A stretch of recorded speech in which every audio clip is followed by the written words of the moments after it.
Well, well, well, if it isn't the chat, some might even say the round chat. Fat chat.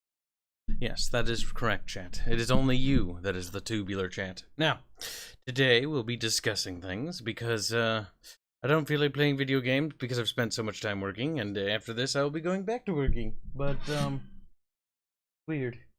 You're like, I'm gonna make video games because I like video games. And then you spend more time working to get money to even make the video game. That's just how logic works. That's just how life works. Life works in mysterious ways. And sometimes it just doesn't work at all. So I figured today we'll do a progress report on the video game. It's not really a Q&A, but if you have questions and you didn't get a chance to ask them, now would be a good time to do so. But before we get into that, let's talk about progress and where we stand. And we stand actually pretty terribly. Not terribly.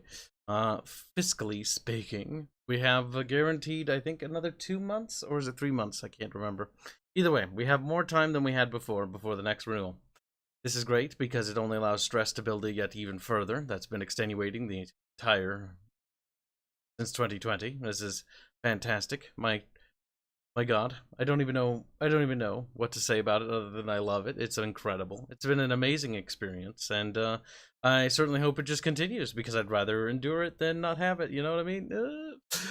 So that's where we stand with that. We have months, we have a future for at least a couple months, and then that all evaporates, or it doesn't. So yay, living life on the edge. Pretty fun, isn't it? I'll throw on some background for myself though. My brain is... only because I've been overthinking things. Thinking too many things. Doing all the lore works. And being tagged in 30 different places. Going to mute. There we go. Perfect. Now. Where were we? Sadness, depression, and confusion. Yes. Back to important subjects. Listen to that. We have more music to play in the background from our IP. We are the best. We are literally gods now. Become as gods, as they say. If only. Sadly, life isn't so simple. But, yeah, so where we stand with progress. Well, we've got a bunch of branches of progress to talk about. And we'll get to each single one of them, and I'll talk about how much progress we made and be like, that's amazing. And then normally do what I normally do, which says we barely scratched the surface, because we've surface. So what we have before us right now is something pretty cool, pretty fancy-pantsy, some might even argue.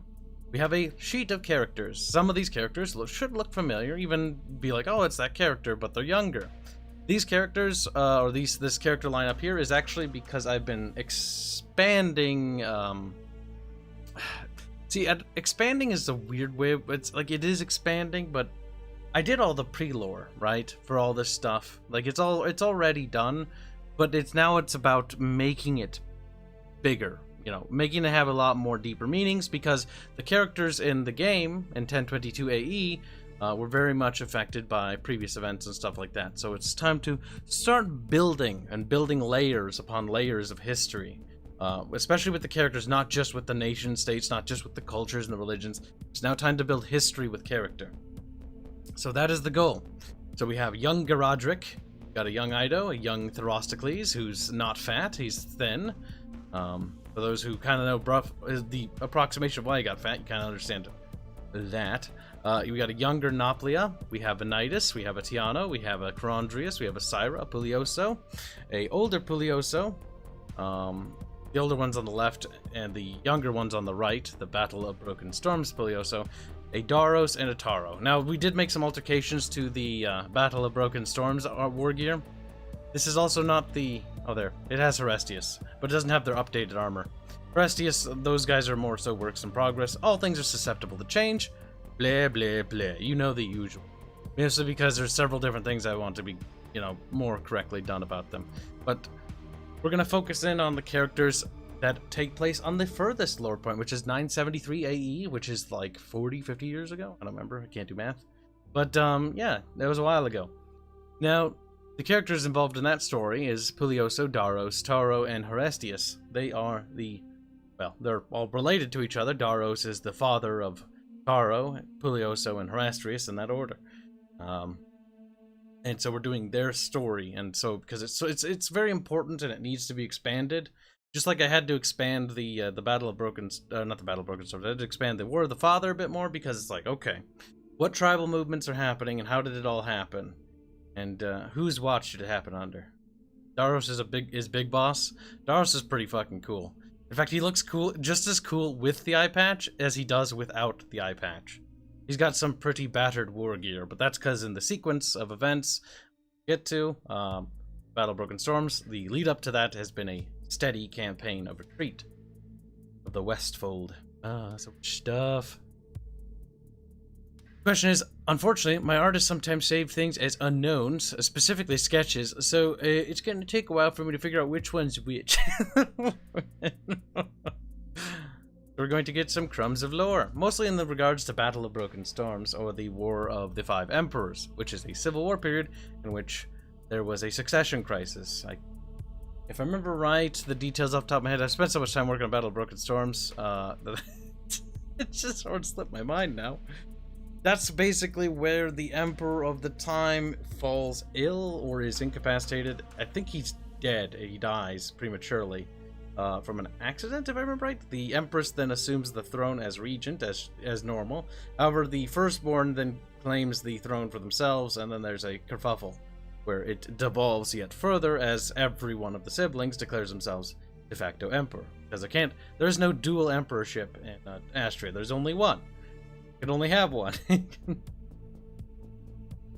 But that led to the crisis of the Agorial invasion, which was the barbarian migratory period equivalent, I guess you could say, in the Astrian Empire, where the Agorial plains barbarians were like, we's hungry and we want more food.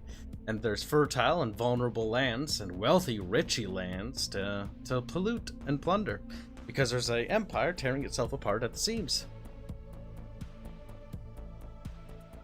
It's kind of great. Kibs have been extending the characters? Yes, there are so many more characters now, you have no idea. Like, I don't even want to think about the amount of characters that need art still. The amount of characters that aren't getting art is an astronomical amount, and I've actually tried to waylay them off to the side, because the Battle of Broken Storm, there's actually like 40-50 characters involved in the actual battle itself that do things of note or rather importance. Certain officers or certain people, or even the militia leader actually does something pretty valuable there. But not everyone's going to be able to get art, because I don't want to spend so much time giving art to characters that are dead. Died of old age by the time the game starts. Or have died from other reasons. Like, not very many people are alive from the Battle of Broken Storms period in 1022 AE versus 973. I think it's 973. Most of them are kaputzes. Well, some. Actually, there are some alive. I'm kind of fibbing a little. There are some wiggling. I'm Emperor Pubbles now? No, you're not. Metamax, you can't fool me.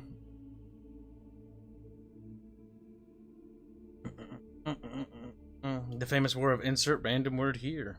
Yes, but the idea behind lore and lore creation is that you give those random words like the War of the Five Emperors, which means fuck all to anybody, until you start to explain it to them in the context of the universe. That goes for everything. Perfectly. Wonderfully, some might even say. But yes, so that was one of the big focuses, because the idea behind why we're expanding the Battle of Broken Storms is twofold. The first fold, or wing, you could say, is for promotional material. We're going to be talking about and doing actual proper lore content on that beforehand. There's even music in development for it, actually, that's planned to be developed. The second wing of that is actually because it's in the game and it needs to be in the game. All the lore stuff. Because generally when there's different legends, if I remember me talking to a previous developer stream, we actually talked about how I wanted to actually have lore about like different cultures or things that happened in the past with certain dynasties, and not just have them be textbooks or books you pick up and just read. I want it to be fleshed out with art and whole, like, massive art pieces, because the history of this world is deep and rich, and I want that not to be left out in the video game, because that would be such a fucking waste in my mind if it was just a scroll of text. Sure, text is great. I mean, some of the best books were just made with text. Lord of the Rings, for instance. But it's a disservice to what we've done and what we've created to not give it the proper treatment. That's why we must go all the way. Cyra's kind of hot, but only kind of. Just a pinch. Just a little bit. Don't look too closely at her designer. You'll notice something. Something I just noticed. Something I just noticed and I can't unnotice, actually. Oh no! Sala, control your urges. Alright, so let's see. We have, I think... something's going wrong here. Sorry, my little programming thing is being finicky, not cooperating. If you have questions along the way, feel free to ask them. Otherwise, I'll just keep on rolling. Zach Kilgore says, now I'm a little late. How complex is the Civil War? Are there two factions? Or is it like many of the Roman civil wars where there are 5 or so generals who declare themselves emperor? In the case of the War of the 5 Emperors, that should be kind of self-explanatory. There is a series of different emperors who declared themselves de facto emperor and tried to claim the throne. The various great houses, some get involved, some don't, but I don't want to spoil that too much because actually that is, like, I want to do an actual proper, like, lore dedicated thing for that in the same vein that I'm doing Broken Storms. So I'm going to kind of hold on to it, but there are a multitude of factions. It was actually, that one is a bit more influenced or inspired by things like that, but in terms of inspiration, do not make the distinction that they are the same, or you will be disappointed. Green Branch has upgraded their membership to Bubble Cultist. Well, thank you very much. I appreciate the support. It alleviates a lot of the stress and pains and art costs. Well, actually, this is a good point to pat you all on the heads. Thanks to you guys, we have an actual surplus of money for a change. It is good to have a surplus. The artists, I've increased the work orders by more. We're gonna burn a little bit faster, but we're gonna get more stuff done. Hello, Rosa. Next picture. We are working. May I ask, what you're basing the armors off of? The armors are based off a mixture of Western European armor, but we're trying to figure out an identity for it. So you'll notice that there's a lot of shingling going on. You got that. Oh god, I'm terrible with names. Pulioso. Look at Pulioso. That, you know what I'm thinking. That, you know what that. It snaps in your mind. It's like a Roman legionnaire, right? It, like, that clicks for me. But versus his elder brother Taro is a bit different. Now, bear in mind, we are working on the armor because we want to give it an antiquity feel, but it's also, like, their metal, like, their armor technology is pretty sophisticated. Like, we're talking, like, exiting medieval period to high medieval. Because there's even early matchlock weaponry. Granted, I do need to state this, they are not very effective, but they are cool. They make poofs of smoke and loud noises. Hello and welcome to StreamOrcon. But we are basing them off of Segmentata. Thank you. Oh, names are hard for me. This is what chat's for. Lorica Segmentata. Thank you. Yes, that is actually inspired by that. And we have been playing with the armor to try to, what's the word? Not necessarily modernize it, but take it and move it to the next era that it never really arrived in because it sort of just pitter-pattered out of existence. You'll actually get to see a piece that actually is that. We're going to be skipping through these art pieces just a little bit. We'll be coming back and forth. Alright, here we go. Speaking of armor, look at that. Wow. New River says, it is a thing to show, not tell. When someone says World War II or World War I or Finland Winter, a war or something, you immediately get the picture in your head. Right now, we can only hear names, blah, blah, blah, produce any images. But yeah, that's the point of the stream. That's not complaining. You don't need to apologize. That's actually a legitimate complaint. When I say the Astro Dominion Wars, what comes to your mind? Probably nothing, if I had to wager a guess. And that's not your fault. And that's not... I won't necessarily pin the blame on me just yet, because I don't have the art for it yet. It's on the list of things to get art. And what I want to do with these lore series is I want to start showing the world to you guys, finally. So you guys can see the world, you can see the events and places. We'll start doing some culture art too, but I'm a little skeptical that people aren't going to care so much about that. Even though we did do the work for it, like the eateries, how the food works and stuff like that, because I wanted that to be reflected in game. But we'll see. Maybe people will find that more interesting.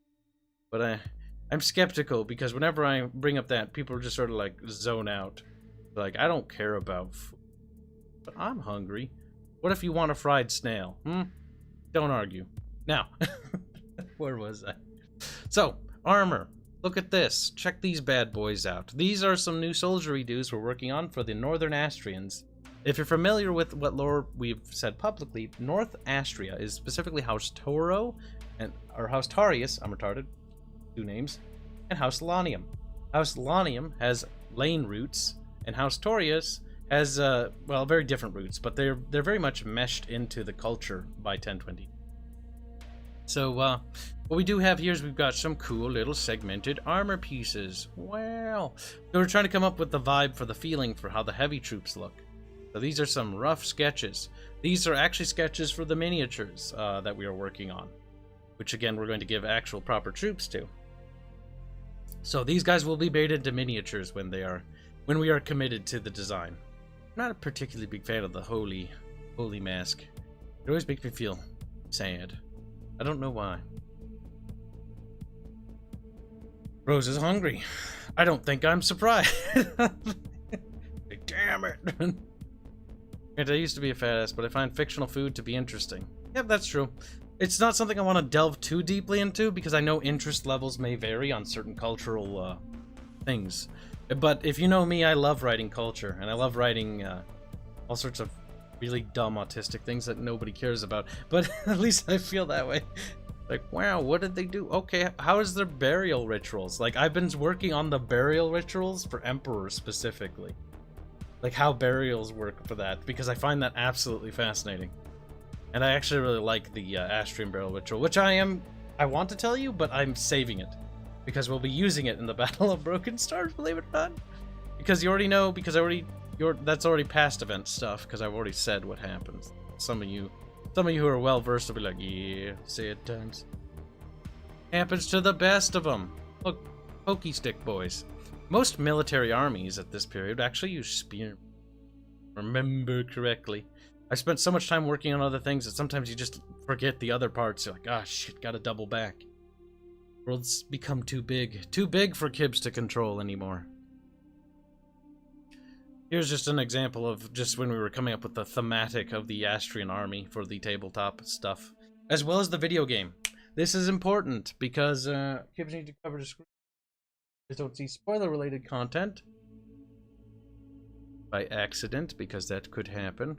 Because I need to dig in a folder and dig out some pictures. Couple pictures. Perfect. Perfect, chat. Perfect. And back to the other screen. Perfect. Alright. This is some art from the warfare mode for the video game. That is a attachment combat mode into development. But right through it all of a sudden. Here you can see the soldiery dudes lined up. So what's interesting about this is we need this art as well for the warfare mode, as well as for the troops in the game, because there are little dudes that fight and whatnot. So that is twofold. One for the miniature, one for that. It's actually quite nice that we need them for 2 things, because it means that the art is really we're getting our money's worth out of the concept phase, which is good. I've been trying to be very careful in planning things out and planning so that everything that we get art for serves multiple purposes. Retarded question, asked Zach. But are street lamps a thing yet, or do they still have to rely on torches? I'm trying to gauge the technology available. That is an excellent question. A very good question. We haven't actually quite figured out the look of the lampage yet that I want to go for just yet, but there is a street lighting system in Astria, as they are civilized enough society. And it does depend a bit, because Astrian Empire is big, right? So it depends on where, because some areas are not as, we'll use the word modernized as others. But yeah, for instance, before Astria, before the Republic, even, there was a nation called Luminar. Illuminated. As you can imagine, they had a city that glowed. It was pretty nice. They had lights. And that was one of the big deals. One of the big deals they had is that their cities had light. And then they didn't. Lights are important, believe it or not, chat. Helps people see at night. We need to know these things. What? Oh, Chibi asks. Maybe Aya prefers fly fishing, and Celeste likes fishing off a dock with a jig. The question is, does Celeste even know how to fish? Does she even know what a fish is? You never considered that. What if she's never seen a fish? You know, it's entirely not impossible for someone to never have seen a fish in their entire life. Especially before the information age. Think about it. Big thinkies. It's not very probable, but, you know, it depends on where, I suppose. Exposure and things like that.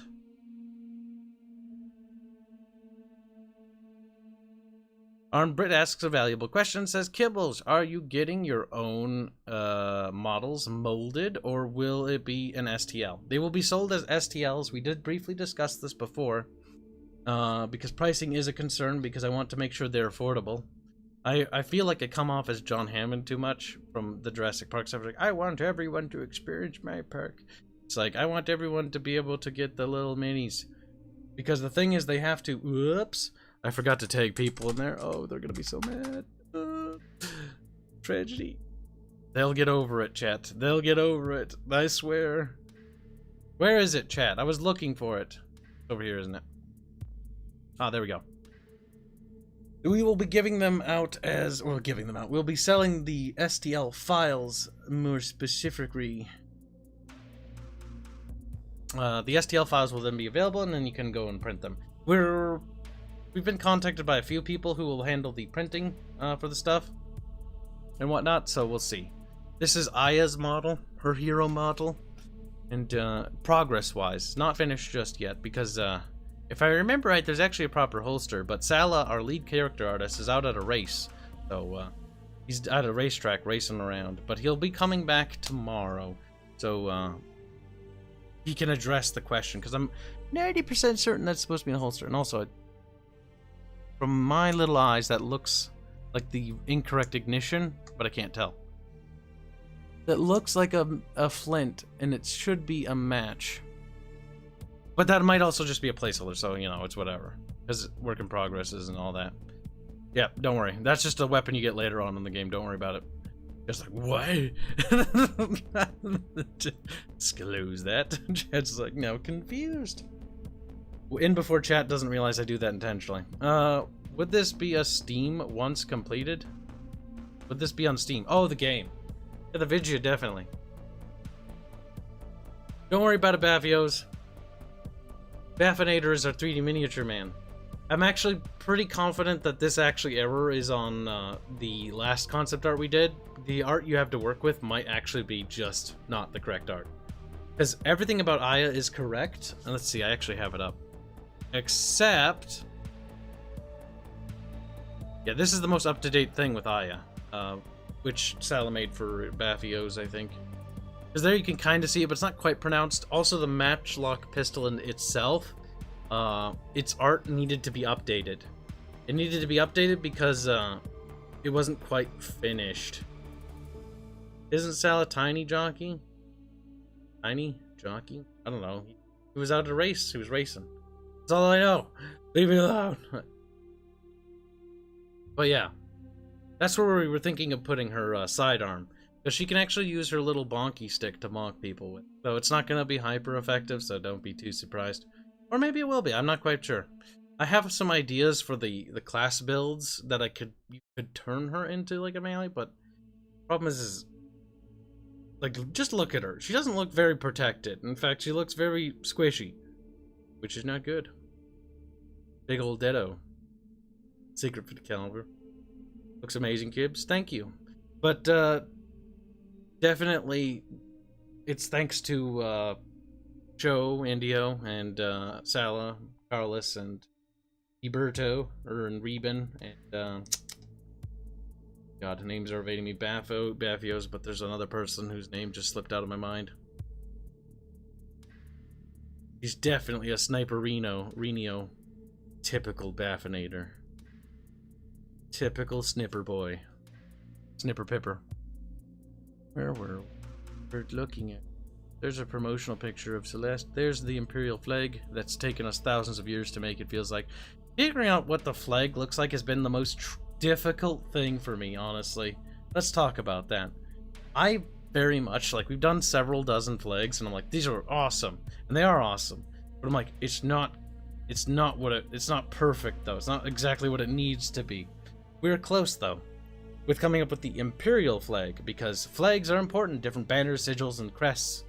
There are so many that need to be done on the asset list, it's not even funny. I don't really want to get into how many exactly. Just for the Battle of Broken Storms alone, there's like, I think 7 or 8 sigils and banners that need to be completed. You have the Mercenary Company of the Mercenary Army of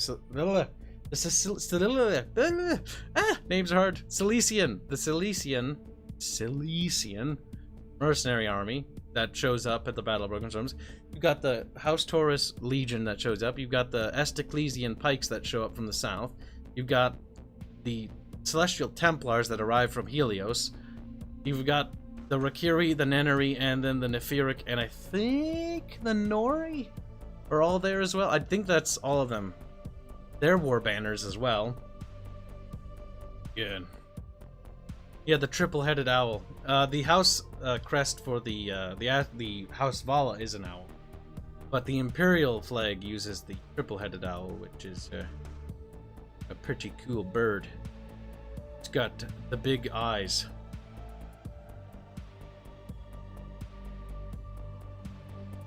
The LiveStream flag is a hoot. Quite the hoot. Oh my god, chat, I just realized it's got 3 hoots. Okay? 3 sisters. 3 hooters. It all comes back to this, chat. Oh, that's like, my god. But yeah, that's the Imperial banner we're going for the Astrian Imperial flag. So we kind of figured out, there's obviously some more work that needs to be done, but figuring out the beastie was important. That we wanted to represent it. Because actually I moved the Floofy Dragon. Thank you, Carlos, for naming that. The Helion is what it's called in Astrian terms, but the Floofy Dragon, for the simple-minded Carlos, that has been transferred to the Celestial Order, and specifically the Celestial Templar. Because there's 2 wings of the Celestial Order. There is the Celestial Order, then there's the Militarized Order section, which is Templars. Wow. Expanding and bridging things out and making them.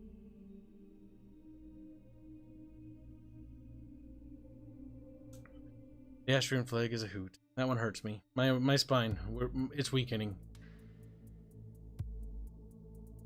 What's the flag for the hairy, scary barbarians? Can't remember the name. Ah, the Nephiric Horde, which is a culmination of various tribes and migratory groups that started to migrate into Astria 183 years ago. So, the migratory crisis in the Astrian period has been kind of like, there's 3 different periods of it, and there's like the first one that happens during the War of the Five Emperors, there's a second period, and then there's a third period. The third period was stopped by Emperor Daros, and effectively stopped the whole invasions from the Agoriel. Which is good, because they're like, yeah, we're just gonna give up the Westfold completely. Goodbye. Now they're just using natural barriers to hold the Empire together. Yay, fun times. Could be a good battle cry. Hool. Damn. Floofy Dragon, you mean the Falcor? No, it's just called the Floofy Dragon. It was like supposed to be like a burb, but like kind of like a bird that could hold things, but it ended up looking like a snake with feathers. And it looks cool, I'm not gonna lie. Like, I like the look of the Helion, but it wasn't quite what I had originally envisioned. But sometimes you get concept art that you're like, wait, that looks even better. You have to be willing to adapt the vision a little bit, especially when working with so much art. Speaking of art, this is the city of Estios. Do not ask Carlos how he felt about drawing this. This thing made Carlos almost break as a man. He was a sad lad. There's a lot of boxes, as you can imagine. But this is an approximation of the city, which we're not going to worry about details or the exact specifications, but this is more or less the layout. This is important for the Battle of Broken Storms, because we're going to get that done for the door and whatnot, because we're going to get, well, it's important. There's the Forest of Falamore, which is, if I remember right, that's north, that's south, I think. Or is it? No, is that south? Is it? I know, I think, I'm 90% certain that this is west. West is important because Forest of Falamore is to the west. And the Forest of Falamore is important because that's where the Nephir Cord comes from. It's also where, you know what? We're gonna hold on to that for a reveal at a later date, because I think that'll be more fun for you. Damn, Baffios is getting bullied. Well, welcome to the club, Baffy. Our video game box art? Oh god, let's not even talk about what the physical box I want to look like. I want it to have foldy flaps. Yeah. Listen, chat, I really like the folding flaps on the big cardboard box. That's what I want. I want the foldy flaps. It folds out and opens up for a little diorama. That'd be so cool. That'll be like a limited edition thing. It'll have to be. Because I don't imagine people buy physical boxes with CDs anymore. But we'll probably do that. And give it a real CD. Because, oh, that's a thing that they did. They started doing cardboard CDs. Yeah, no, real CD with a real thick manual. Maybe it's like a limited edition thing. Maybe give it a hardcover manual.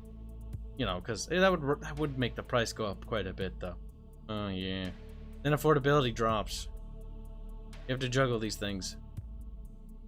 That's a food for thought piece. Flappy box. Yes, Flappy box. Please have Western Mega Man box art. I don't know what that is, but all I know is I want the box art to be Mindgasmic. But that's just presentation, because a box should be nice. It should be a collector's piece. You should be able to set it on your shelf, and you should be able to admire it and be like, yes, this is a very nice box. I don't know why, but I'm spurging out about boxes. I'm not at all miffed about the... I'm not over it. There was a time when I was a child, and I put the cardboard boxes for the video games under my bed. After I take the video game CD cases out and put them in the CD casing.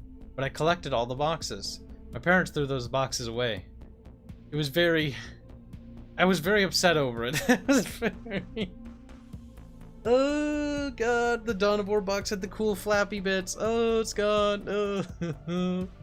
One day, when I'm rich, I will buy the cardboard boxes again. I swear to god. Oh, that's so tragic. Alright, me being sad about boxes being dead. And in a dumpster. Squished and burned or whatever. Oh man, I am bothered by that. Now I'm sad. I wanted to keep the boxes, but they were like, it's just garbage. But I'm like, that's cool. And then turns out later that became rare and collectible. Fuck. Tragedy. But yes, I do want a big flappy box with flaps. Or, you know, the flaps that fold out. I'm not sure if it'll be like the war chest where it's got like a flap that folds up maybe or something like that. That'd be cool. Cardboard box design. That's something that I cannot wait to get to. But that is also not important right now, sadly. That's when more so when we're done with the video. And my god, do we have a little chat. But yes, this is the city of Estios, back on topic. It's got a really cool bridge, and it's got a cool garrison thing, though I kind of want to tweak this a little to pinch. This is, again, this is just approximation. It's all about shaping it out, and then being like, okay, you know, working with it, you know, with what you want to do. Like, I love this here, but there's some things I want to do, too. Because it's important, because that's where the barbarians are going to attack from, and the barbarians are going to look at it, and there's going to be scenes with art that are going to show that, and it needs to be what I want it to be, right? Oh my god, I feel bad for the artists. Oh, they're gonna have to draw cities. Oh, they're gonna be sad. Oh, the big battlescapes. I will try to not overdo it too much. Mostly because I know these kinds of autistic-y maps and big battlescape things with autistic detail and attention. I know that breaks artists. Because my artists are like, I can feel their soul being drained as they're working on it. Like, it's just being sapped out of their body. Oh, he's dying. Gotta pace them. Because I have a lot of them for them to do. It's okay, we don't tell them that though. That's a surprise for later. A surprise that comes in a long, over a long period of time.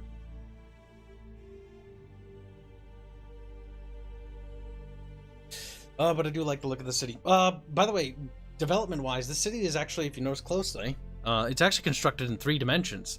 It's actually built on a 3D map. Because when we build cities, it's sometimes easier to work with a 3D map with the topography. Because then we can feel out the topography of the map, the different hills, elevation, because it matters for the battles. Because, believe it or not, being on the high ground or the low ground, or having a hill or a valley there, here or there, very much changes the line of sight and other things that you would need to know in a battlefield. It also matters in terms of writing, because you need that information when writing the battle more correctly to be like, yes, the troops snuck through this small little, like, ditch here. And then you look at the map and there's no ditch there. Like, big problem. Jaeger Ranch donates $5.34. Thanks. Thank Ascension Day. Sham. It's bot Kane's Ascension. Sham W. It's bot Kane's Ascension. Anyway, I previously unearthened. No. Threatened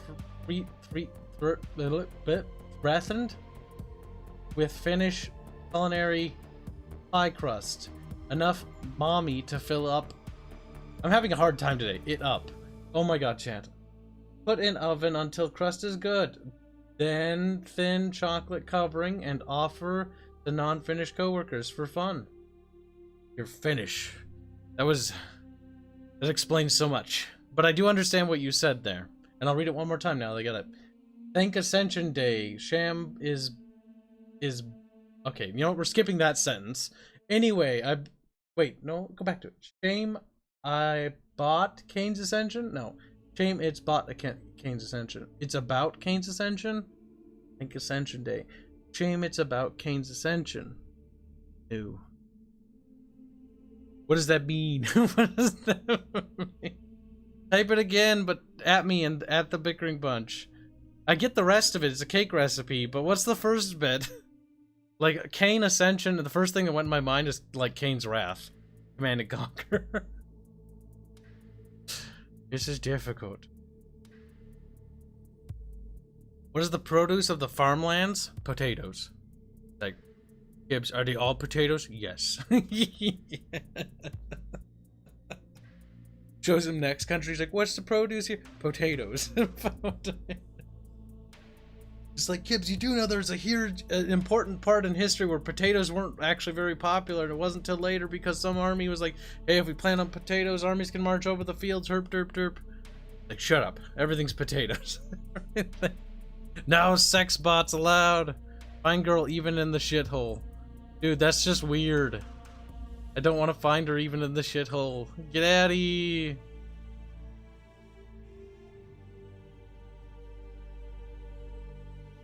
That was weird. That made me grossed out a bit. Where were we?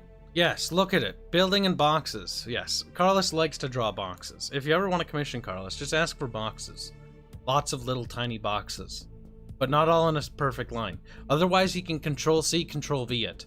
It needs to be a cityscape. That way it has to be drawn by hand manually. Oh, that's mean. Aren't there supposed to be more city infrastructure, like warehouses? Oh god, there's actually supposed to be a lot more stuff, but that's not the point of this art. In fact, this art is actually specifically done to avoid the thing that we did to Pyria. Because if you look at some of the Pyria city art, where there's temples and there's like actual dedicated districts and stuff, that took a lot longer to develop artistically than it should have. Mostly because all of that required a lot of research for every individual architectural structure for each period. And there's different types of structures for different things. It's like, sure, it's a warehouse, but what did warehouses work? What did the insides look like? Like, oh boy. Like, it gets very heavy very quickly. So what I had the artist do for this city is I was like, don't worry about the specific structures. Don't worry about the governor buildings or things like that, or the military buildings. More or less just make the city shape and the cityscape, and then we will dedicate and erase areas or expand. We'll be like, okay, you know, erase that and then like a little tower there, you know, etc. Warehouse over here, you know, just like that. Perfect. That is way easier to do than it is to commit to a painting as a full illustration beforehand. Because Pyria, we found that out with Pyria. Pyria was the city that was the eye-opener, where the palace became this huge project, and the palace took multiple artists to get done. And the palace is gorgeous, by the way. The palace is fucking amazing. But my god, that palace cost a lot of people a lot of like gray hairs, I think. It was quite the extravagant palace. And the best part is, that's the new Imperial Palace. The artists know that we're going to have to do Helios, the old capital, because Helios is actually important for the Battle of Broken Storms. Bulioso and Terrestrius go there to gather the Celestial Templar to reinforce Estios, and to send out messengers to both House Taurius and Esticles to call for aid, as well as summoning the Cilician mercenaries they had holding in reserve. It's a super important fucking place. And so the actual the Throne of Stars, whatever the fuck it's called, is extravagant and is one of the most autistic things I think I've ever written.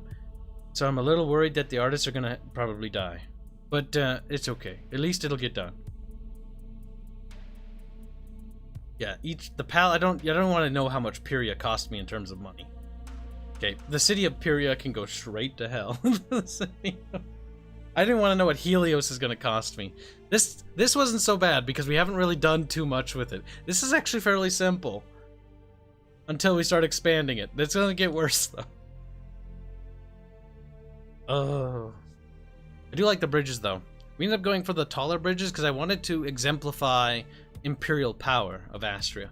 Like, yeah, they could build those. They had the money, they had the resources, they have the knowledge to do so, and the River Osos is used for boaty boats. Here's a little floaty boaty going down there. This is a big river, by the way, but I think you guys know that now. A perfect natural barrier, some might say. It will cost you as much as building it for real. Oh god, no. The actual Imperial Palace would probably... No, I don't even want to know how expensive that would be. In terms of how expensive it was for the Astrian Empire, they're lucky they have the Golden Strait. Because without that, they would not be able to afford that. That palace is rather exorbitant. But that's not even the other palace. The other palace has been built up through generations. Super cool. I can't wait till we get to Helios. Helios is going to be fun. It's a mountain city. The one thing I've stressed more than anything, though, in the notes for that, is there's like several points throughout the notes where it's like, not Minas Tirith. Because I have this paranoia where like the artists are gonna be like, oh cool, like mountain cities. And the first thing that comes to mind when I think of mountain city, in terms of fantasy, I don't know about you guys, let me know what you guys... But if I think of mountain city, a city that's built into the mountains, that's carved into the mountains, I think either two things. I think Ironforge, or I think Minas Tirith. And so I was like, not Minas Tirith, not Ironforge. It's not like the city's underground. It's like built along to it, but it's not like Minas Tirith. Because that's just, Don't want it to look like that, or I'll have a heart attack. I'll be like, no, I'll be just tisming. Based on the design specs, though, it's going to look very interesting. Very unique. I'm very proud of this one. Oh, I'm saying I'm proud of it, but yeah, we don't have any art for it. Never mind. I'm very hopeful for it. There we go. Helm's Deep. Oh, yeah, you're right, chat. I completely forgot that one, but you're correct. Helm's Deep is another mountain fortress. Don't forget about Erebor and Moria. Oh, true. Maybe it's just Kibs that thought about Minas Tirith every time, and I was worried that people... Minas Forge. Oh, God help me. F. Presses says, Kibs to his artist, some of you may die, but that is a sacrifice I am willing to make. It isn't, though. Mostly because I like the artists I have now, to the point where... If we can just get...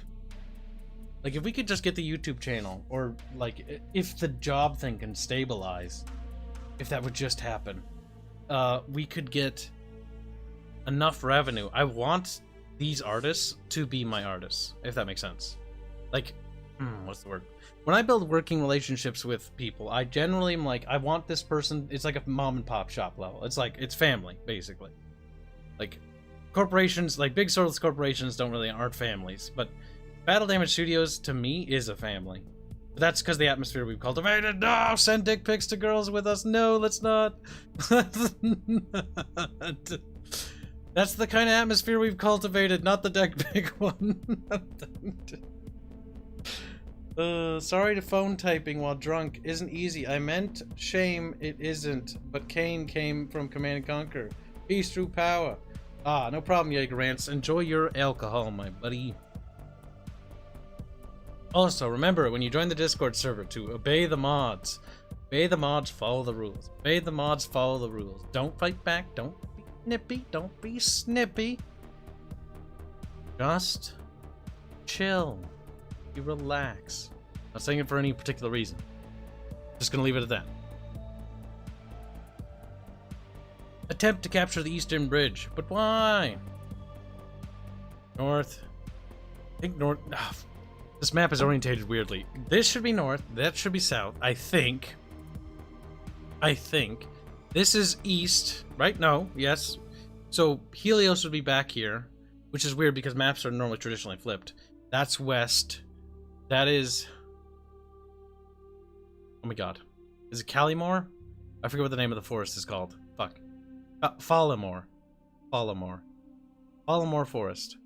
That's important because that's where a lot of the wood is. On that side of the river. And for those who don't know why that's important for siege engines. Siege engines and siege equipment are wood hungry consumptions. And yum nom wood a lot.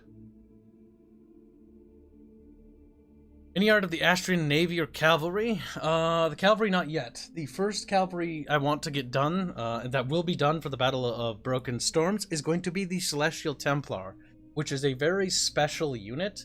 And is a very unique unit because in the same veins of the Giants of Luminar, where they're all casters, the Astrian's Celestial Templar units are generally made up of pure casters. They're all of them are casters. Those are pretty nasty in terms of damage. Like, when they charge, they are impervious to small arms, basically. They are quite lethal.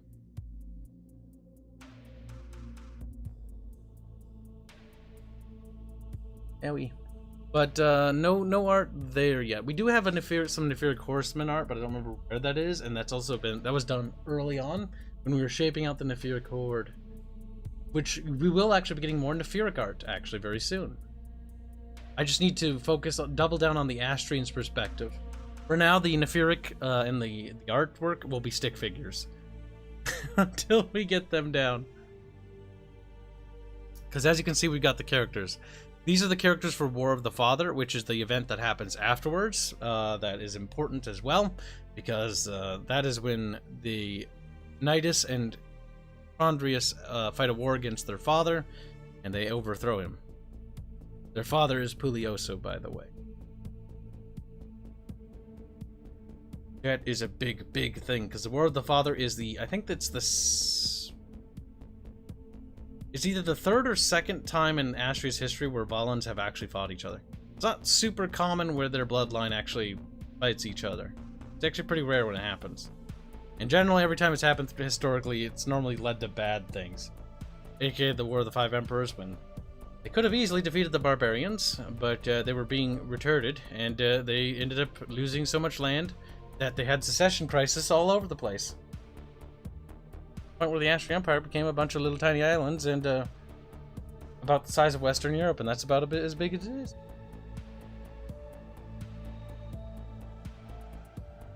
Don't ask what that is, Metamilk, or Squealy will answer. I like how everyone's like Big Boss Daros. It's just because he has an eye patch, but Daros is pretty cool. Oh man, I wish I knew where his reworked art was. Don't think I have it on me, but I'll look for it real quick for you. Daros looks really fucking cool. Let's check my Salamander. Tell you what, you can look at this. This is a bit early. This is a promotional banner for Nezra, Ria, and Aya. I'm looking all serious like, yeah. We're about to commit war crimes. We're totally the protagonists / good guys of this story. Now chat's beginning to second guess everything. Say that. Is he just fucking lying? There's a good chance. You never know. It could be. I could just be buying time while I scroll through this looking for something. Post. See it about it. Maybe it was. Maybe we should check the dev server. Sometimes the artists work on little sketches and they stream it to me, but they never post it. I really wish you posted that sketch. Happens to the best of them, chat. Artists are being degenerate there. That's the ordinary. Weebs. Out of the ordinary. It's a cat pictures. Pretty standard. Damn it. No luck. I do enjoy when they... It's funny. This is progress we've shown before, but this is the progress we have on the OST cover art.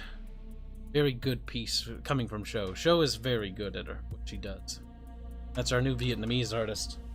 See, I'm telling you, chat, ever since I started like working with Eastern Europeans and Southeast Asians, like all of a sudden everything I've ever wanted gets done. Like, and it gets done. And they just do it. I've had nothing but bad luck with Western artists. To the point where I was like, I give up on them. And then I'm like, Southeast Asia, help me. And they came. There was a point when I was naive, when I first started this, I was like, I'm only going to hire Americans for this, because I want to give jobs to American. Then I did. And then they all fucking just didn't do the work or were super overpriced. And I was like, you know, I don't think I'm going to do that anymore. I'm going to hire based on merit. Smartest move I ever made. Those are titties. Let's just keep scrolling up. Oh my god. Degenerates, chat. They're all degenerates. It's okay, that's why we hired them. Here's another pinup. We've released this one. I haven't released all of the variants for it, though. I think it just looks like a glass orb that Aya has, or a lamppost. Oh, good. She has a light bulb. Did you check any of their social media profiles? Generally, when I look at artists or people I recruit, I always look through all the stuff they do. The stuff they do, the things they say.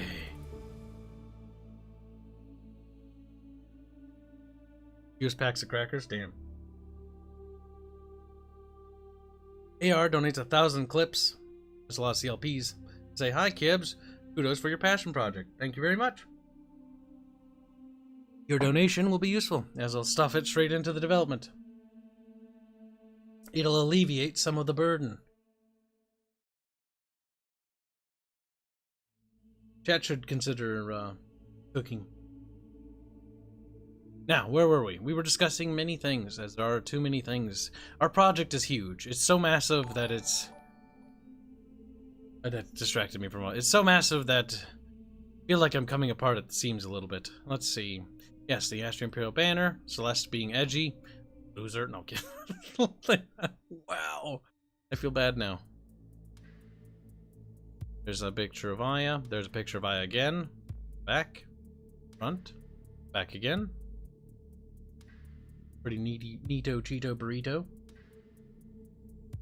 What else is there to show, chat? Is there anything that I want to show? Can't show certain things, so can only show some. But fortunately, you guys have seen a lot of the stuff. You guys actually end up paying for most stuff, by the way.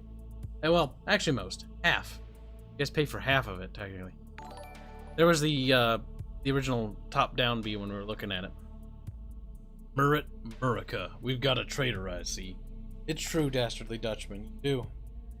Merit has become the one thing I solely look for in a person now. It's a merit kibocracy now.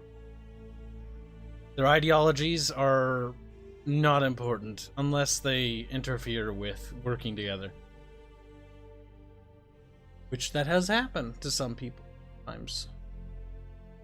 Has happened to us a couple times too, but that's nothing out of the ordinary in the industry. Especially when you want to make a game that isn't politicized. That has always been a struggle. Everybody always wants you to take a side, but you need to be strong. You need to say no. You're not going to lean left, you're not going to lean right, you're not going to do anything. You're going to make a video game, you're going to make a fun thing, you're going to make a piece of escapism. Anything else is unimportant. I'm trying to distance myself from politics the more and more. Anything to break free. Because you need to. Especially when you want to create your own project. You cannot let that interfere with your work. Sharon donates a generous 10 Canucky bucks to say more Celeste. There are certain pieces of art of Celeste I cannot share. You know that. I know that. Can't show her firing off laser guns yet, because that would probably, you know, spoil something. It's like, oh, he better be fucking joking. That's true. You never know. What if everything I told you is the truth? Actually, that would be very contradictory and almost impossible. Here, look, Illuminarian. Next to Celeste. There's a picture of Celeste. Doesn't that make you happy, chat? Happy Pappy? Where's another picture of Celeste? Here's another one. So that one's on the thumbnail. We'll be releasing those later, though. That's a little bit of an... I have the more up-to-date one. The only politics should be world politics, and even then, that should be second to gameplay.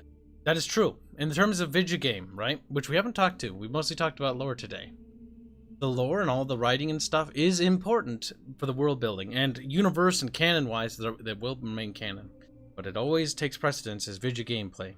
That's why when I was writing the lore and the stuff for like the plot, you know, it's like realistically, how often would there be combat encounters along, you know, a journey? Well, it depends on where, of course, but generally when people make treks across the land, it's not filled with combat. But sometimes you have to put more combat there because, well, otherwise it gets really fucking boring. It's like, it's a walking sim.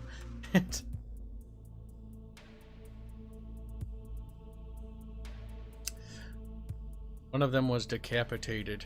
It happened. Didn't make it. He was dethroned. Perfect. We have a more up-to-date picture of Balhamon somewhere. This is back when we didn't really have his, like... This is when we're just doing the, what's the word that Sala calls it? The silhouettes. Because every character has a very distinct silhouette and color palette. So much so that every culture and every character feels so... unique. None of them are the same, mostly because it's also reflective of personality and the fact that they're design-wise unique as well. There should be a red snake clan focused on the food. Probably no snakes on Terrestria. I banned them. Rosa somewhere falls over dead. Tragedy. Get a Rocket says, "Oh Kibs, do you have a approximate time frame for the alpha beta testing?" Approximation time frame for the closed prototype test, not really beta test or alpha test, prototype. I want badly to be the summer. We're making good time so far, unless something horrible happens, like I've said before. And by horrible, I mean the worst case scenario would be it would be basically if I don't get renewed or I lose my actual job. Because if that happens, the money and financial support the studio needs to operate is then cut in half. But then it's actually cut more than in half, but it's cut pretty badly. That would be catastrophic. Because I would basically have to make a video being like, okay, here's the actual amount of money we need on a monthly basis to operate bare minimum. And then we'd have to do our best on YouTube to just rely on fucking generosity to make that happen, which is not something I really want to think about, honestly, too much. It's one of those things where it's like, just double down on working, work hard, you'll make it. We've made it so far. For new art specifically. Oh, new art of Celeste. We've got other characters to focus on. Celeste has just been in a couple promotional things. She's also become a very endeared character to the audience, which is quite nice. Very convenient that she became quickly one of the popular characters. That That made things easy, I'll say that much. Thank you for the 2 Kaneki bucks. But most of this money's going to be going into the Battle of Broken Storms, art or music. As well as sprite work and stuff, too. Lack of money is a curse of a century. Yes, it is. In fact, it's the biggest bottleneck of the project. And will probably remain the biggest bottleneck. Probably forever, honestly. But that's just the nature of business, right? You want to make a video game with all this cool art and stuff, you're going to have to pay for it. Where does the money come from? Work. Whether I'm streaming and people decide to donate and we make ad revenue stuff, you know, or whether I'm working at my job stuff, that's where the money comes from. Get the money, and you stuff it into the game, and you watch it burn. The Dastardly Dutchman donates €5. Say, I demand you bend to my will and acquiesce to my demands. Pursue a broader audience. Compromise characters. Characters are sexist and racist. Change it. Oh my god. It'll be so long before we end up doing a character from, like, another, like, culture. I'm kidding. Actually, that's not true. We'll be doing the Nefir Chord next. Once the Astrian characters are done, but they're all... What's the word? They're all Southern Astrian or Northern Astrian ethnic groups, or Seaborn. They're the 3 major ethnic groups that make up the Astrian Empire. Which are, I guess you could say, similar to Europeans.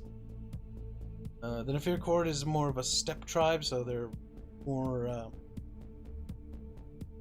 don't know what the technical term is. We looked at different ethnic groups, but there's actually a bunch of them. Don't remember what they're based off of. They are inspired by. Let me go get a piece of art about one. I don't remember where I put it, though. Ah, here. Here's the portrait for the Nefir experiment. Here's another portrait. We have variations to portraits, because I didn't want to follow the... I'm using the anime style, but it's very much a Western story. But I didn't want to fall into the... And you'll see what I mean by that. Actually, I can kind of describe it. Like, Eastern stories, they're fun, but they're weird sometimes. In terms of Westernology, or whatever the fuck word I'll use. Like, you won't really have moments where I or we are chibiing out and doing silly-willy things. I would say it'd be more like, more serious, because it's a serious story. Mostly because I just don't really find that stuff. Even when I watched Full Metal Alchemist Brotherhood, when they did the silly joke things, like, they weren't as funny to me as, like, the jokes in Lord of the Rings were. You know, where the characters would be jovial once in a while. That was more... felt more natural to me, at least. The Nefir are the good guys, by the way, says Squealy. Really, we've only showed off like 2 factions, and like you've latched on to the Nefir. Like I do love it. We talked about the Confederacy of Bastar, and the Confederacy of Bastar is the age-old fucking story of giant people versus little people. Because the giants of Buda Noa are the guys that bully them, border them.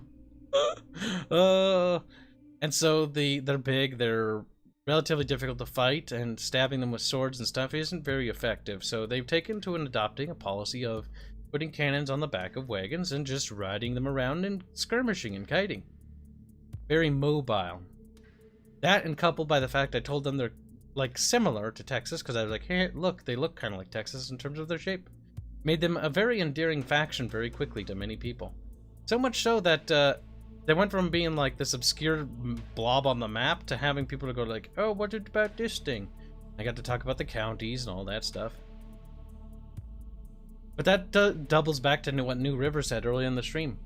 You say like things like the Confederacy of Bastar, and it doesn't really mean anything to anyone, because what does that mean really? It's just a name. It's like if I say the Federal Republic of Galay, like what do you think when I say that?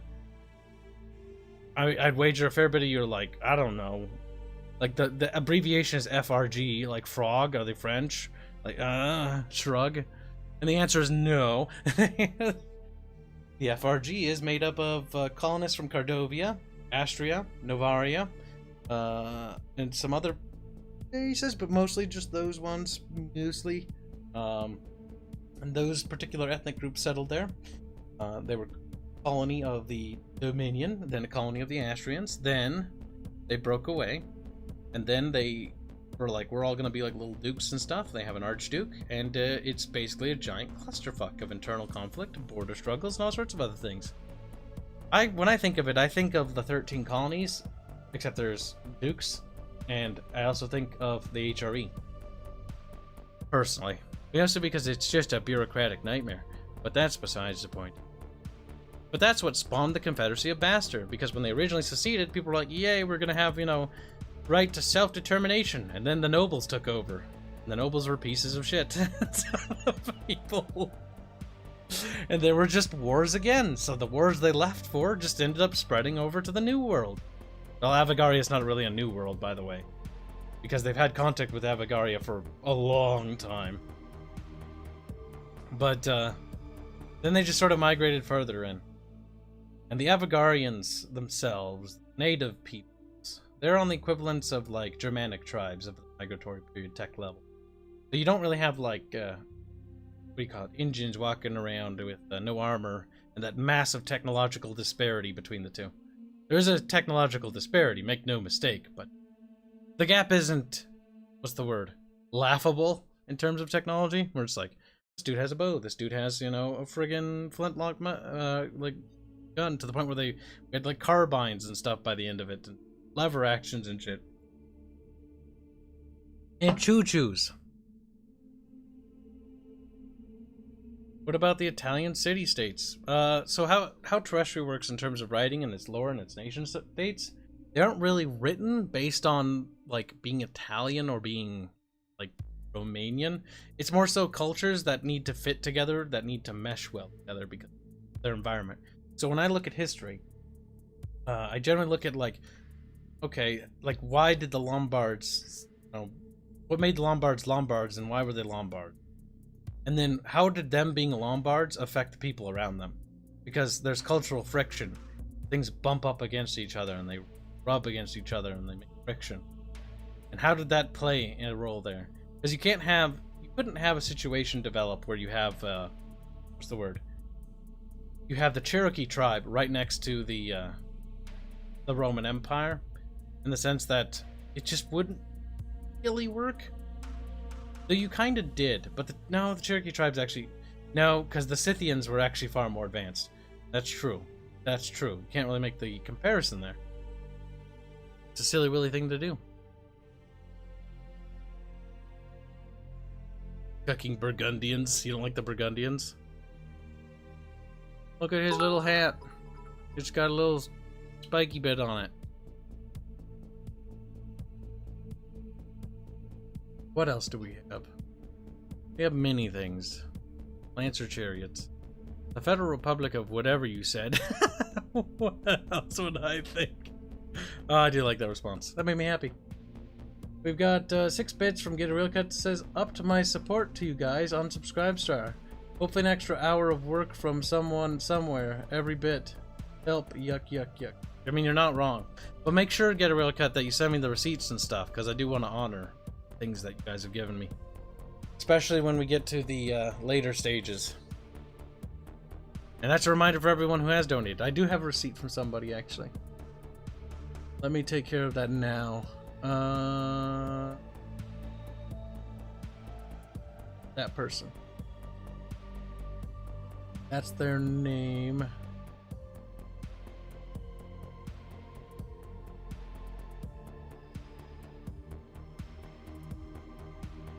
It.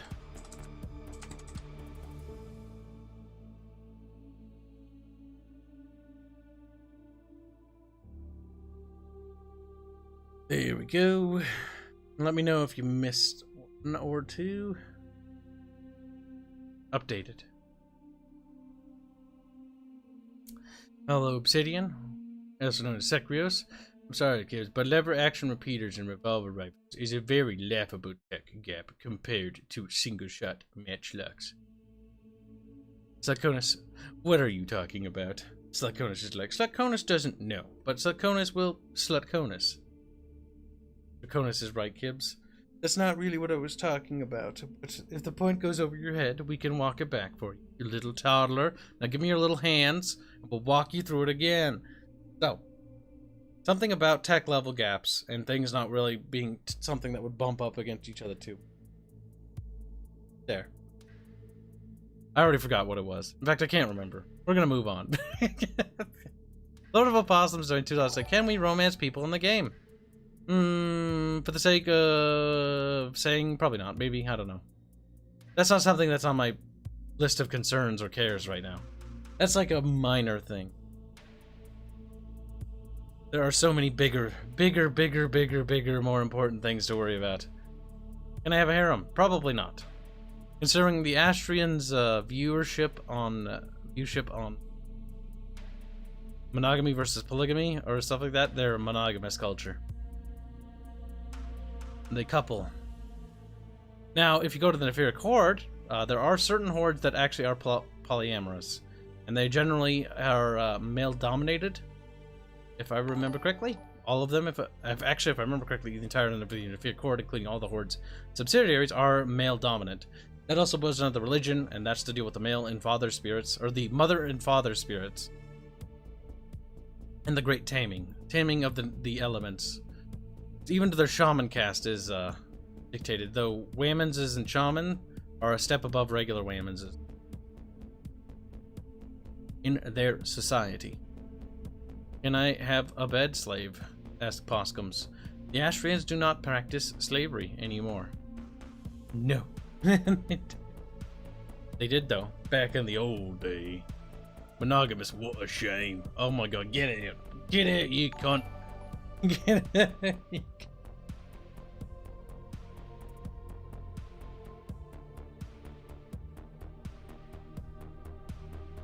Squealy's called a simp. Can't remember what's Kibs in the game. Yeah, that's very simpy. Squeaky kitty. YouTube is a game, then yes, Squealy. Dang. Harem is good, though? I disagree. This is not the kind of game or story I'm writing. In fact, I couldn't care less who ends up with who, as long as they're all dead and miserable. Yeah, it's like, why would you do this? Because you made me do it, chat. You made me this way. There's a shipping who, hands with who. Like, whose hands are still on their bodies? That's the more important question. So I say, I have no toes. Is Disco done streaming? Did Disco have a good day? Disco. He's dead, Sco. Disco is dead, Sco. This happens. So, back to Vidya. Oh no.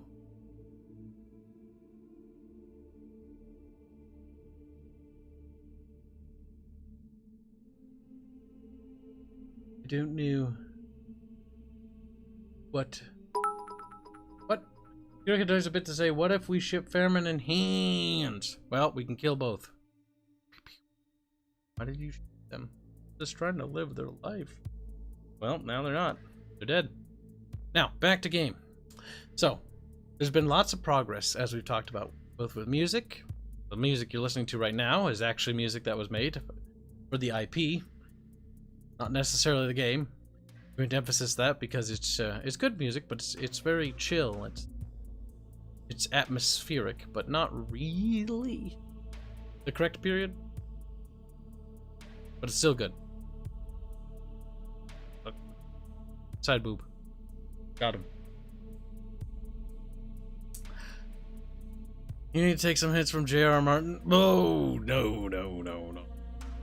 It's J.R.R. Martin? Wait, what? Is that his name, really? I thought it was George R. Martin. And add some lewd and naked things in it? Do it? Fuck. No. Honestly, it was actually George R. Martin who played a huge role in inspiring me to avoid everything that he did. Mostly because I just found it to be kind of repulsive. Because originally, in the original sort of setting, back when Terrestria was more Victorian era, it was a lot more explicit in that variant, and it was actually seeing the execution of what George R. R. Martin did that made me realize that I hated it. I was like, this is awful. It feels like it's just it's a shit porn mag. Like, it just, yeah. It's like, it's a bias I have, and a bias I'll be honest about. It's like hentai games. I don't view hentai games as equal. fact, I view them as objectively inferior. But I don't think that that means they shouldn't be allowed to sell their game, you know? In fact, I think they should be able to share the same place, storefronts and everything else. Obviously, there should be filters, because adult content and all that, you know. But I think they have just as much right to the market as anyone, even if they are inferior and disgusting, icky. But they have a right to be on the platform. They have every right. Discord says, "Hello, Gabe. No, mate, got me teeth, got me, got me teeth, got me teeth."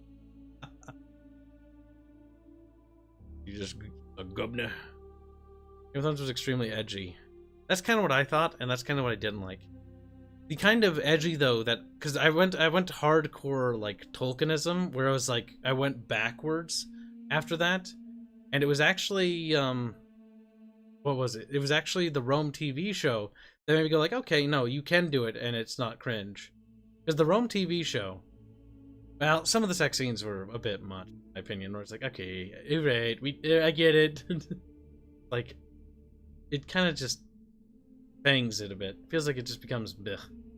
But the Rome TV show showed me that vulgarity and that kind of stuff, and the grotesque violence and stuff can work still.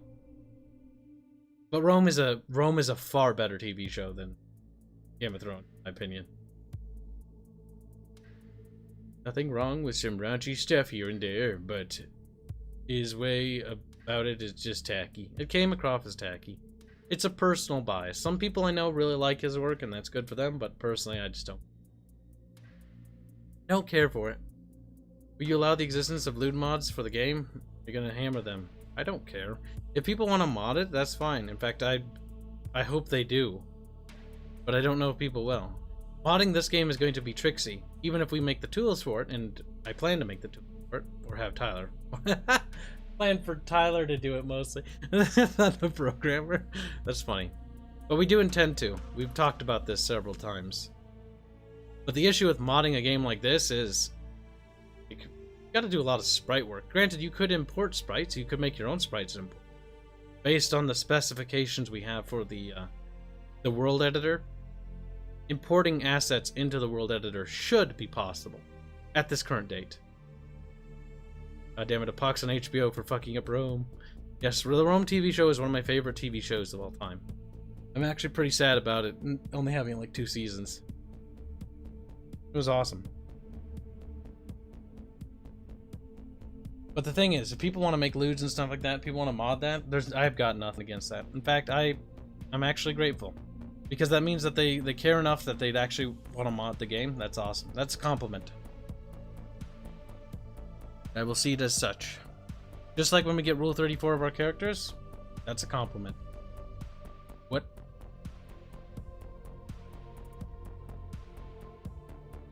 I'm not even going to bother responding to that. That's just weird. Let's look at other things. Load of pause $22 say, will there be a tall, tan, beautiful Amazons? For the sake of making you sad, no. I'll kill them all. They've never existed ever. I murdered them. Hear that noise in the background? That's me erasing them. That's me. He's like, they did exist though! I'm gonna be one of those writers where if chat figures something out, I'm gonna have to change it all. It's like that time Giggles said something, and I'm like, that's pretty interesting, Giggles. And then Giggles is like just giggling. Retarded, you know. He was born that way, chat. He was close to something. I'm never gonna tell him what. Never truly know. Too late. Until he's giggled his last giggle. Really, that's called cooping and seething. Skeely said. Now that I put opossums in his place, everyone's happy. 2 bits from Girocket says, I just want a BT mod where all the characters pilot clan max, and all the bad guys are Comstar. That's gonna be tricky to mod, if I had to be honest with you. But I mean, you know, more power to you. That's quite the overhaul mod. Good night, little Grek boy. Try not to let the olives get in places they're not supposed to this time. Oh, shit. True. Grek boy sad.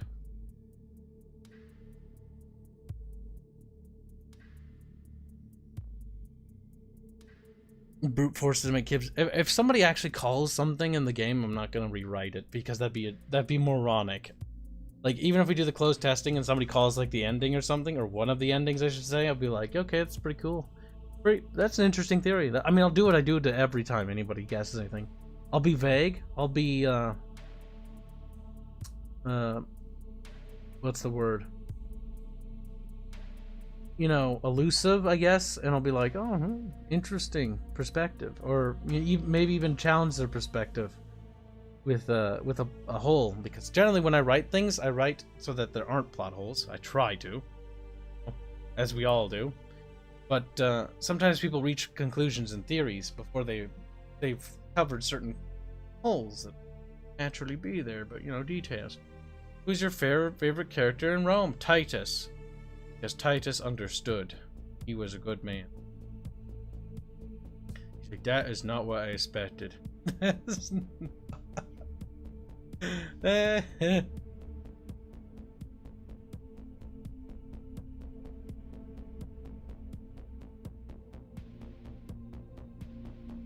Yes, I'll change it even if it doesn't make sense in the end, George R. R. Martin. I don't think he actually said that. But there is the rumor, or is it that more like an allegation that he was too receptive to criticism. This is something actually, in my opinion, and this is again my 2 cents, so take it with a pinch of salt because I technically haven't even finished mine, right? But here's my take on it. When you post your stuff publicly and you let people see it early and stuff like that, that's fine. People will criticize it, people will call certain plot points, or people might even guess certain things, they might even figure it out, right? And you know what? In my opinion, that's alright. Because you know what? There are people that are just gonna figure stuff out. They're smart, they're clever, they're gonna put things together. Good for them. You know, let them have their fun, let them have their cake. You know? But don't change everything on a whim just because somebody figured it out, because your ego can't take it. And you shouldn't even be like, you shouldn't be worried. The fact that somebody figured it out means your story was actually pretty well crafted. Or it might have been predictable, but generally I like to think of the positive side. You know, a good story, some of the best stories are predictable, but they're predictable not because they're cliche or they're tropey. They're predictable because there's already foreshadowing, there's clear plot lines, and there's things that are heading in directions. Sure, there are twists and turns here and there that surprise us all, but generally you can kind of see the direction of the story and where it's going, you know? Will you put in a hot coffee minigame into the game? Not completely remove it? No. I'm not going to waste precious development time and resources on anything like that. You have no idea how many things I actually need. You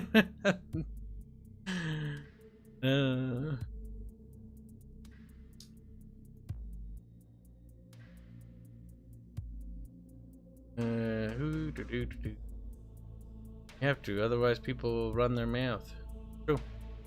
It's also the same thing. Like, when I talk about the lore and story, like, I'll be brutally honest.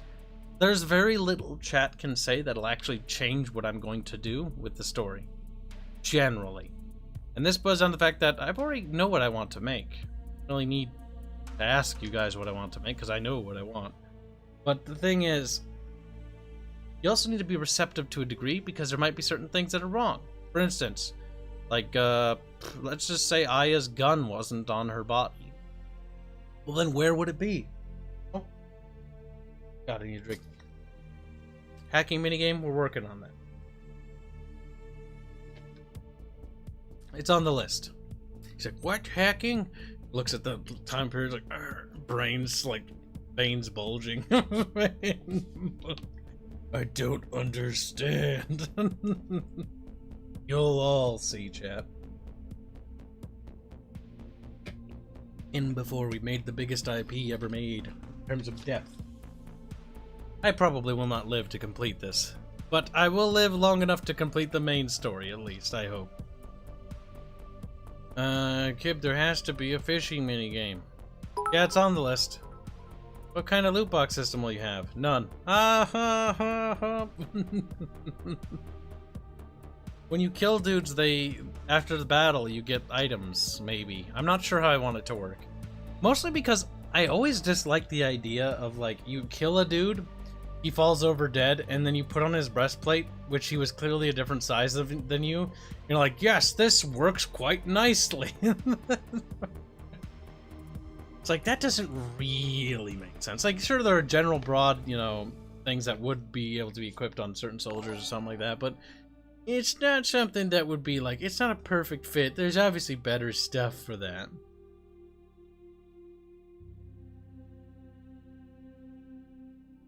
So I do like equipment. I was driving when you were talking flags. Show us the flag of the Confederacy of Bastard. Not bastards, you turd. We don't have their flag. In fact, we have no flag for any nation completed yet. Wanna know why? Because it takes very, very long amount of writing to commit to their flag art. Like, the amount of writing work before you can finish a faction flag is important. Like, in my mind, it's one of the most important things, because that emblem represents that faction. It shouldn't just be a sword or a thing, even though there are houses in Astria's past that had a literal sword. But that was, the deep reasoning behind it was because they were literally a crafting guild. That were known for armaments and weaponry. But that's mostly the Kanar period.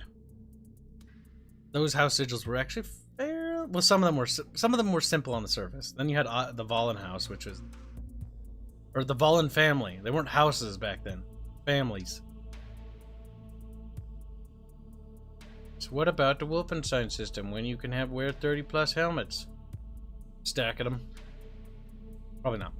Though I can tell you this, there is a point in one of the builds for our prototype where that did actually work that way. Because the rudimentary equipment screen, you could stack items. So it's like Rhea is currently wielding 70, she can wield, and every turn you could do this.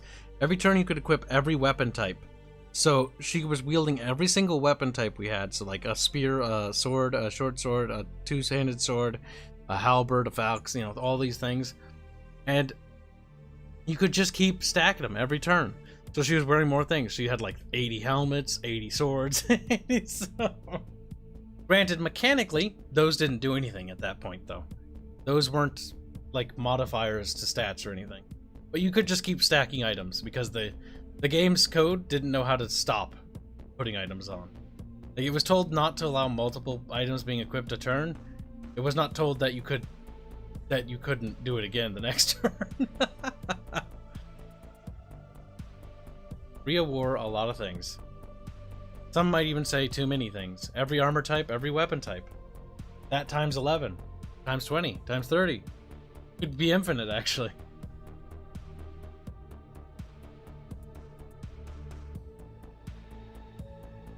The taller your hats, the cooler you are. I think we're touching in the Napoleonic era. But yes, so, and back on topic. The Battle of Broken Storms is our first big lore series. That's the one we're going to be focusing most of our efforts on. Afterwards will be the War of the Father. Then I might explore the inter-period between 1022 AE, because the game starts in 1022 AE. That's the start point.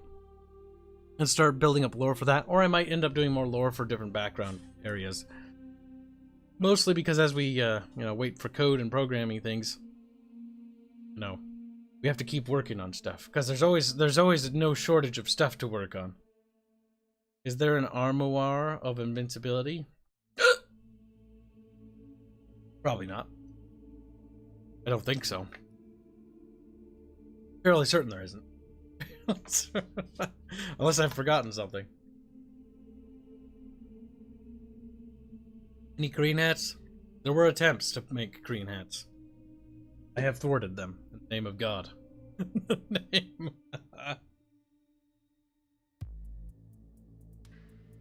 We had to prevent it, chat. We had to safeguard the game. Those filthy Korean hats are an abomination to humanity. They must not be allowed to spread. Especially into our fictional settings.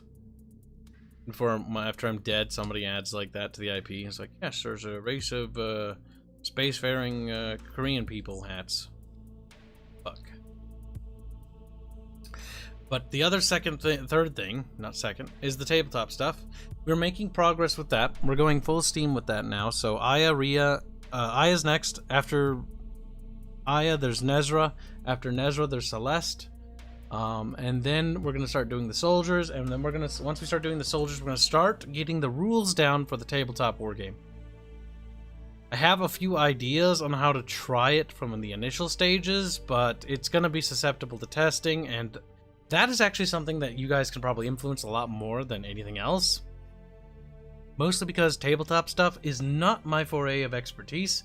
I have been doing lots of research on Napoleonic War games, on fantasy battle games, on other things, just to try to figure out what people do. And I have a good understanding and grasp of it. More now than when I first started. But it's one of those things where it's like, I know a lot more about Legends of Terrestria's combat and even Warfare mode than I do the tabletop, because that's just gonna be Trixie Dixie to figure out. Kibs, I agree, 100%. A flag stands for everything of the faction, nation. It is what those people will fight, die, and live. It will have to be their flag, yes. That's why I hate modern flags. Like, it's just like fucking Germany. It's just 3 stripes. Like, fucking kill me. Like, that's just boring. Oh, my flag has 5 stripes. Mine has like a cross on it. It's like, oh, these flags are so boring. They're terrible. Only I can make flags. I'm kidding. Meredith can. I can just help design them. True. Yeah, I think Warlord Games are one of the few companies that does Napoleonic Warfare.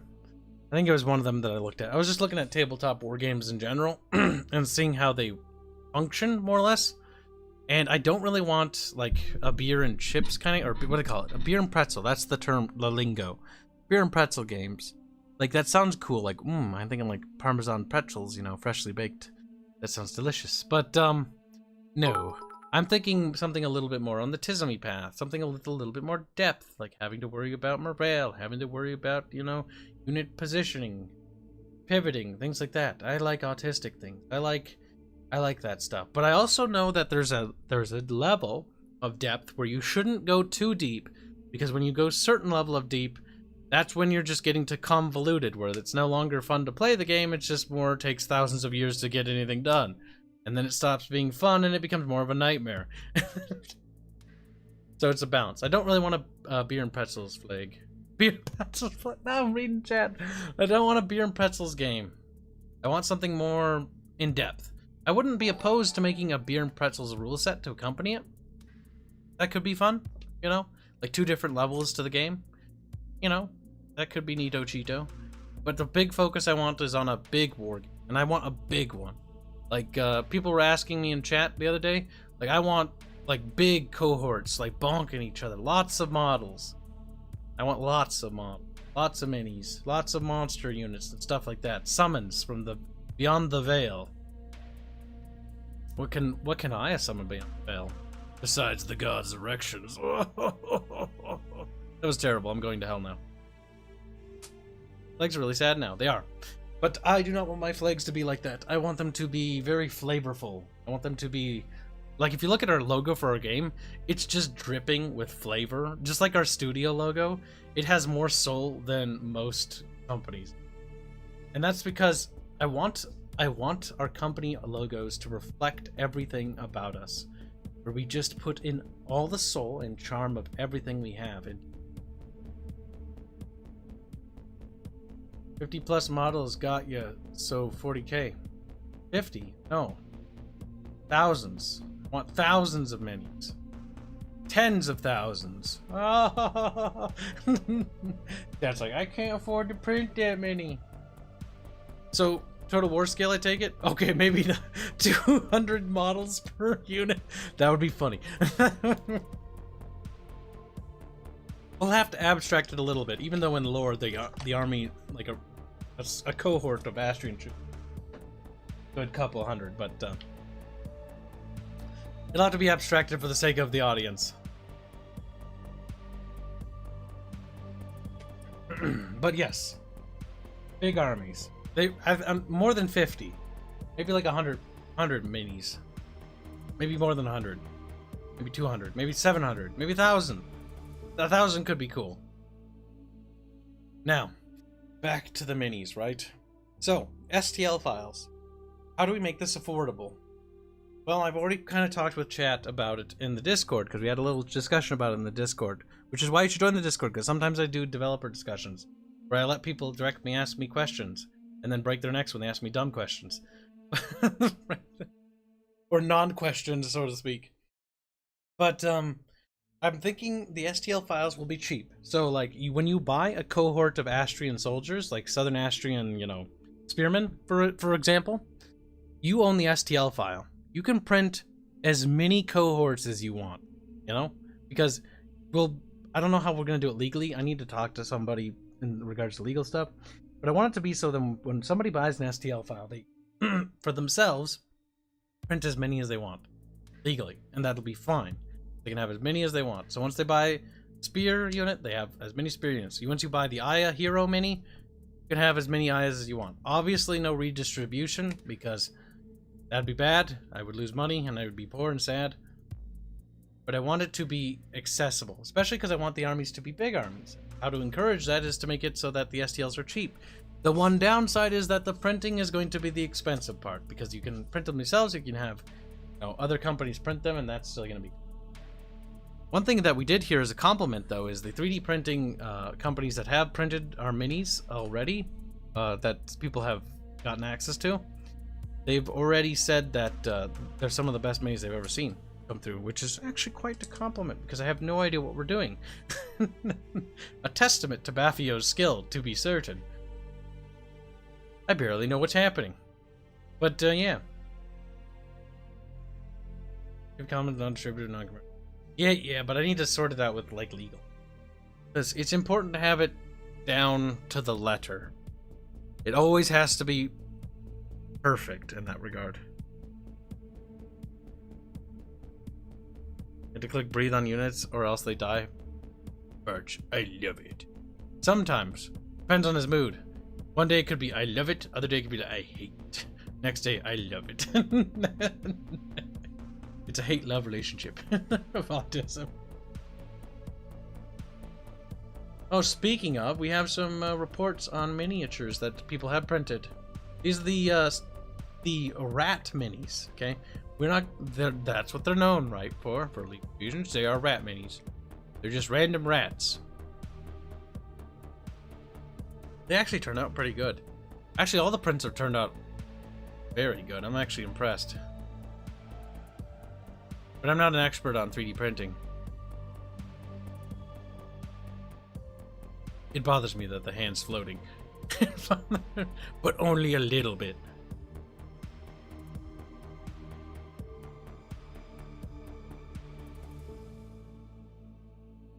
But yes, in regards to Arsh minis, they will be accessible and printable.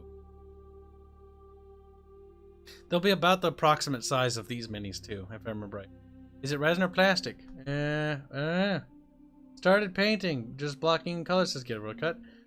And figuring out what a bald rat skin looks like. Get a real cut, are you in chat? What? Resin, he said. He's in Twitch chat. Let's see.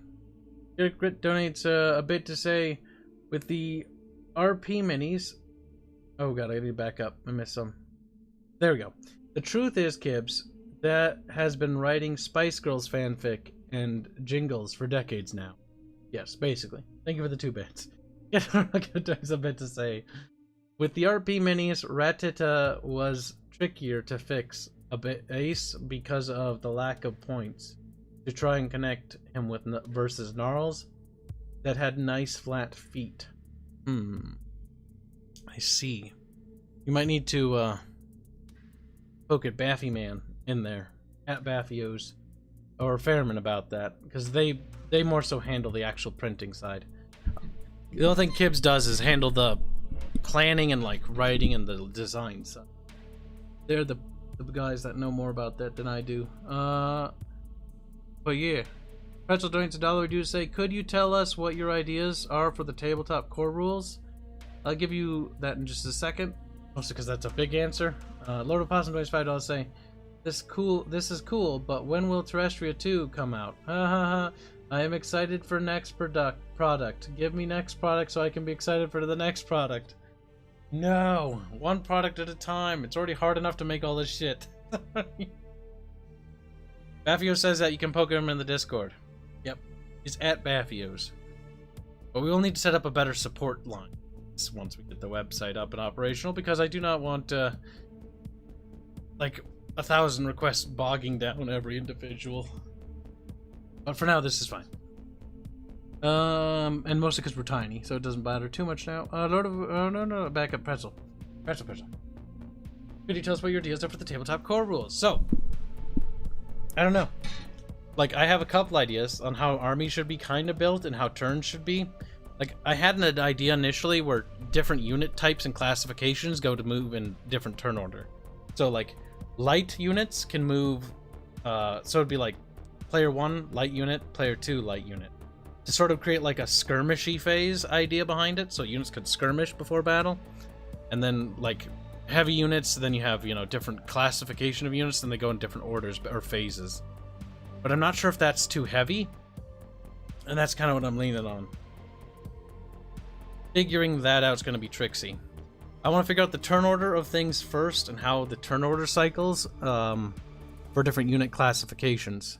Like, when's the spellcasting phase and stuff like that. Figuring out the phases and how that works is one of the things I want to work on in the beginning, because I want to get that down. Once I have a better understanding how phases work, then we can understand how the entertainment works, you know.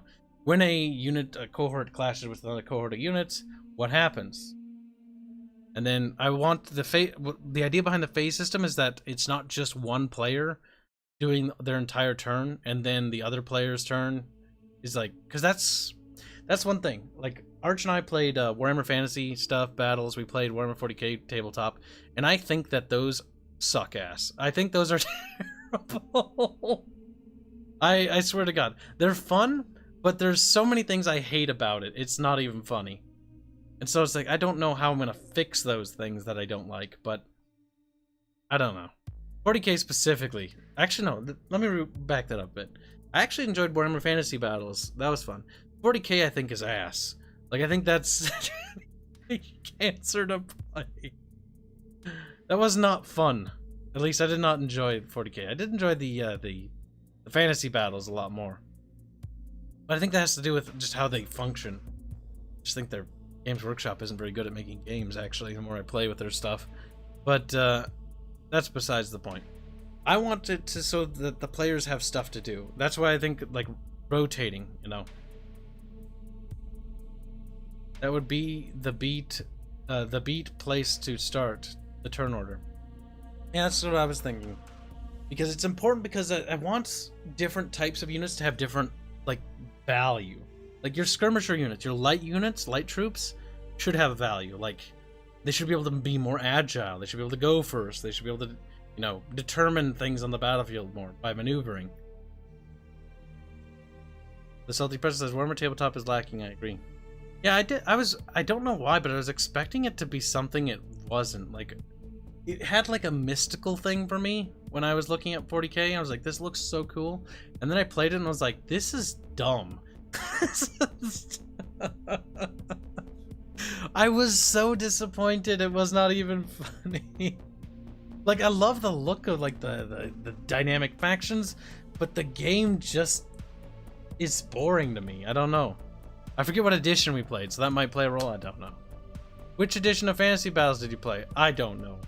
Ask Hanse. Hanse remembers. It can either look green or sometimes gold. What? The Warhammer Tabletop is lagging. I read that. By the way, chopped tomatoes on background. Is it some Hanse joke? Damn. You put those tomatoes there on purpose. Hanse like, help. It's getting sliced up.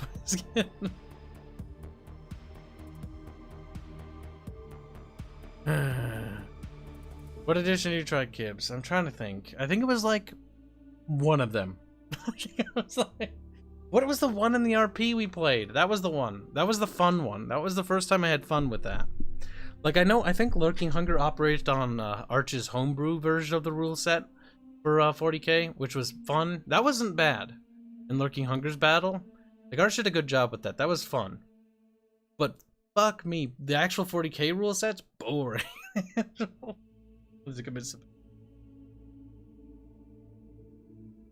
I just don't like how those work.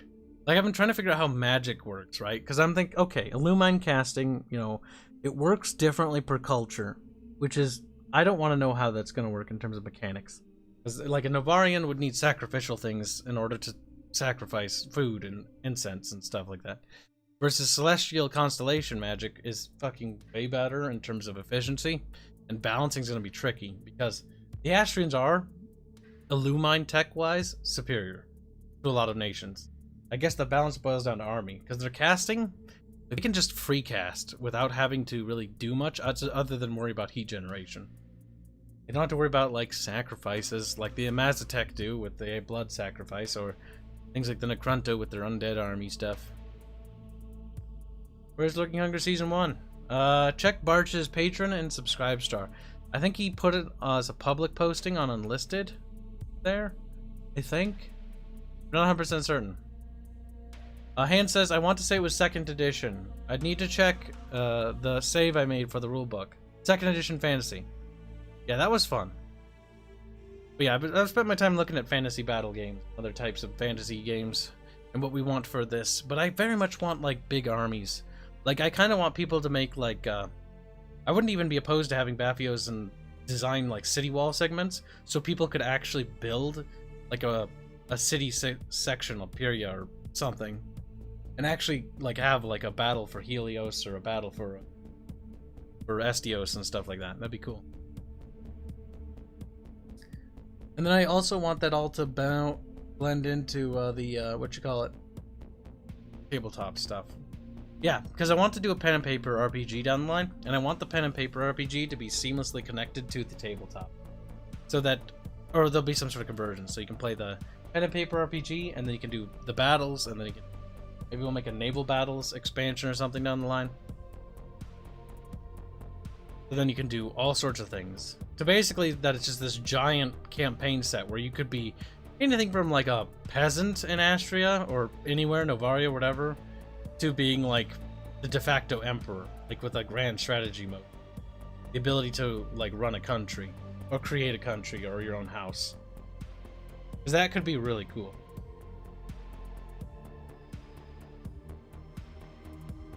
Make it a lawn game for realistic terrain.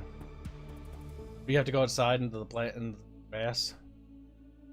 Plastic minis will fall over, resin minis, whatever. Then, like, fucking ants will crawl on, like. Can I build a tavern?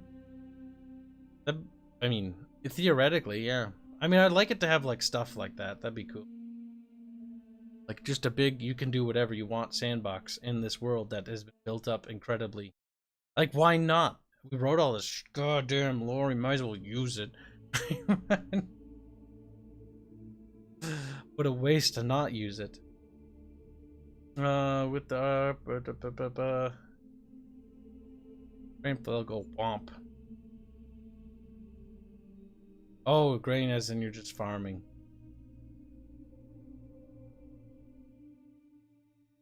Wow, slave trader's terrible.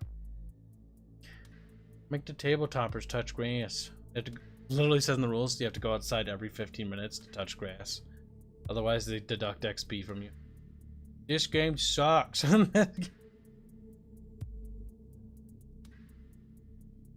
But I like the idea that you can work your way up from the bottom to the top.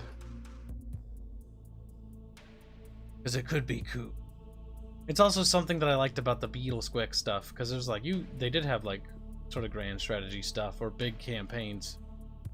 The ability for it to be big. And to think this is just the tip of the iceberg. What everything else is supposed to have.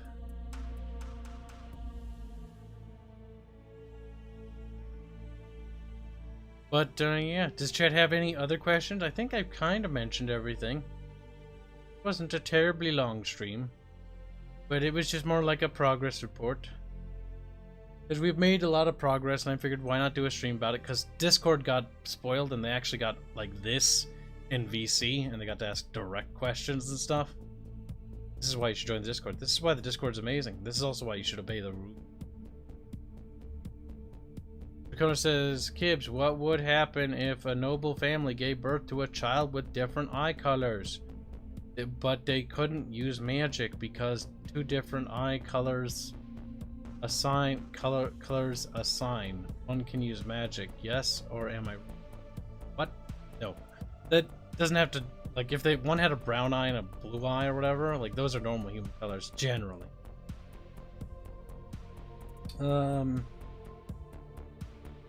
Like in terms of like non-illumine births, like non-illumine having illumine children, like it would be unheard of. Sharon donates 5 Kaneki bucks, says, make more Celeste art. Gosh darn it. She'll get her own game later, chat. Later, but first we make this game. Who knows? Maybe this is actually just one big giant origin story for Celeste. It's like, this son of a bitch. That would be a very weird thing. But it would be funny.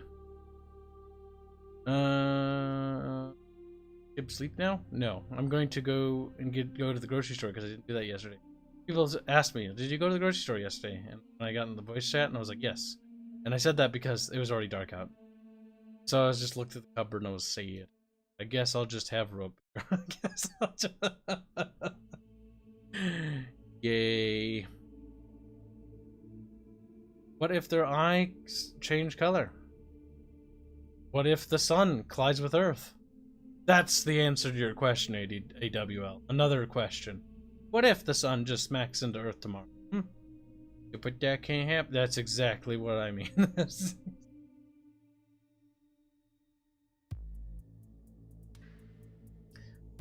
And thank you for the 5 Kaneki bucks. Much appreciated. Will there be battle snail chariots? I don't know if that's an actual thing, but no, probably not. Become the first lord of the Star League. He can do that in our game. Like, what? I just inherited a empire on the other side of the galaxy. Bit weird. And my eyes change color. Damn it, Kibs. We would be long dead. Actually, I did look up what eye colors do mean. Like, if Celeste existed in our world, she actually had purple eyes, that would not be a good thing. That would be bad. That would actually be very bad. But my eyes, they don't work right. Like, yeah, they're broken.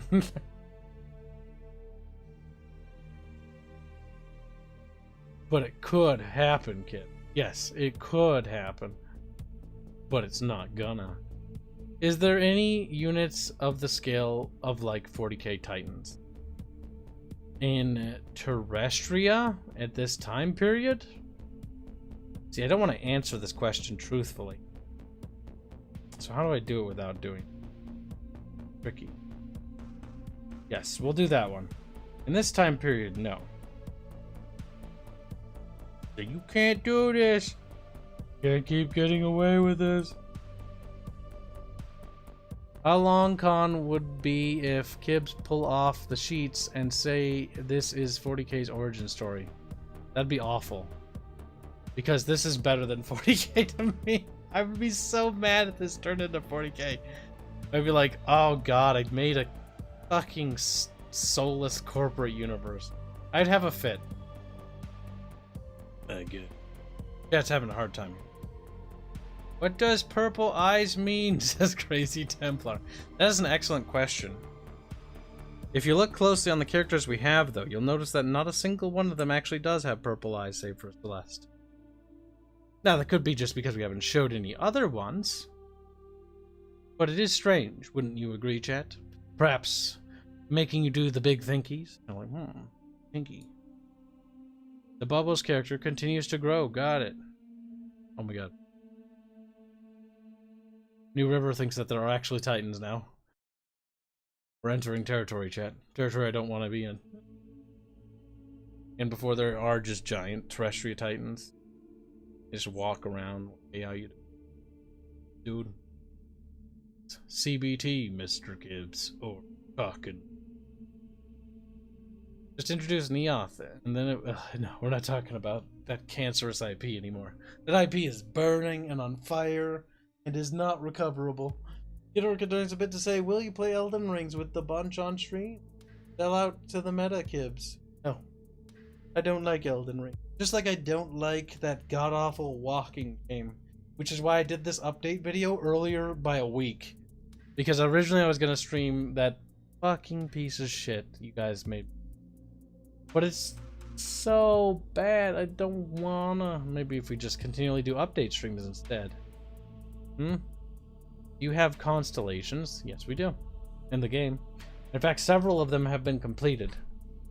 But, I haven't actually mapped out the Terrestria space skies from their perspective. Mostly because I don't have the brain power to do that at the current date. I do specific constellations that the Astrians attribute certain signs to. But outside of specific, hyper-specific constellations, I haven't actually done the entire night sky. That is a project for a way later date, and when I am particularly stumped or bored. I do want to map it all out, but not now. And also it does matter, because if I put something in the wrong place, that's going to bite me in the ass later. So mapping out the heavens might need to be done in 3D, because I actually need to construct the galaxy in 3D. I don't even want to think about that anymore. Let's just stop thinking about that, because that would take forever. Gummy Bear donates £5. Say, Kibs in 5 years' time kills his universe and goes to space. I got money on it, Kibs. Actually just wanted to make himself emperor. God, no. I just want to make up pretend stories that people like. And then just lose myself in world building to the point where I don't have to worry about the real world anymore, because all we'll have is our world that we made. Wait, it'll be better than soy pods, right? What about Total War Telestream? That game's laggy and it makes me sad. I like that game, but it makes me sad. I just assumed purple eyes meant they were magic users or something. Something mage descendants. I mean, you might be wrong. Or you might be right, I don't know. I'm just saying there's only one character with purple eyes. It's just kind of strange. Wouldn't you agree? Giggles. Wouldn't you concur with that assessment? Gigs? Giggers? Giggers? Googers? Gaggers? Gaggers? Giggles? Get Bubbles to do it? No. Elden Ring is getting actual co-op, I've heard. If it's actually getting like a proper co-op mode where you can just play with each other from the beginning, I would probably give it a second chance. But only under that circumstance. And also goodbye, Slut Cone. Your slutty ways will be remembered. I am so hungry. I don't know what I'm going to eat today, so I'm procrastinating while I think about it. We might do a little baby stream when I get back if I'm feeling generous, chat. Also because this will be a kind of a But yes, if there's any other questions, feel free to ask them. If not, I think we've covered all the subjects. More or less. That is not the channel I wanted to click on, and I'm glad that wasn't open on screen. Would have been bad. Here. Have another mysterious Celeste. That is the last piece of Celeste art I'm commissioning, though, for a while, because it's good promotional art, because she's a very popular character, even though there's literally nothing on her. But maybe there will be soon. Let's just say I've lined up certain things that we might get voice work, maybe some characters. For the prototype. Yes, yes. Purple eyes, you say? That's my fetish. Just see me gasps. No pizza. Favorite food? I don't have a favorite. I like food. I like lots of food. I like hamburgers, I like cheeseburgers, I like hot dogs, I like bratwurst, I like pizza, I like fries, I like, you know, the pizza already. Soup. Sandwiches. Pretty much anything. Sushi's pretty great. I just like the fact that it's in a roll. I don't really care if it's cooked or not. In fact, I prefer the version that is least dangerous. I don't want to die. Lexi Celeste art when? If you go to the fan art room in the... We already have it, actually. It was done as a gag, by the way. It was a random topic of conversation that came up, and it just so happened to magically happen because stars aligned. A passing joke was made, and it devolved from there. It devolved into this. Don't worry, the censor bar. YouTube don't care about that. To an adult Celeste. Make note that this is adult Celeste, as stated by the literal creator themselves, but from me, little idiots will be like, 12-year-old. No. This is 22-year-old. Celeste in 10 years. I totally didn't come up with a specific number on the spot. All I knew it was an adult. More, though? Oh my goodness, chat. But why? Sharon donates $3 Kanaki bucks to say, let me top this up to $20 for more Celeste art. But yes, if you want to see this art, you can go to the fan art section of the Bickering Bunch and, fan art section of the Legends of Terrestria in the Bickering Bunch, and if you're currently in a timeout, for whatever reason, because you've been naughty on the Discord, you can gain access to it via the subscribe star, and the timeout's up, you can come back. I'm not saying that for any particular reason, but there's somebody sitting in a timeout, maybe. But, yeah, that's where it is. Roberto Renato, where's her hentai music? It's like, oh shit. Why is Evil Celeste coming up more frequently lately? There's only one piece of art that was made as a joke that's Evil Celeste, where she just got this, like, smug smile on her face. It's a happy smile, not smug. Happy.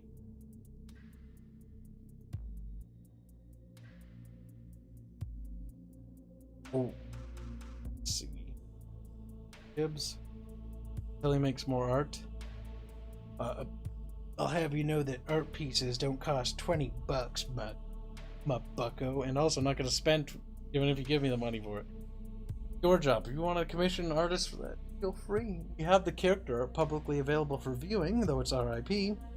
Sure, you can find artists that you can commission to fulfill that gap. They have limited resources, chat. Can't fulfill those desires. I need to fulfill the base ones to get the game even done. I didn't even commission this, by the way. This is just what the artists did in their spare time because they were taking a break and they just thought it was funny. Get lots of fan art from our own team. Which is fortunate because I would not commission fan art because that'd be silly. You're like, I'm gonna commission some fan art. Like, well, that was dumb. Barely have money as is, let alone wasting it on fan art would be silly. Lady from the Lego exhibits. I have no idea what you're talking about. Squealy just wants to be dominated. Celeste. Mark my words, chat. Squealy's fetish made manifest.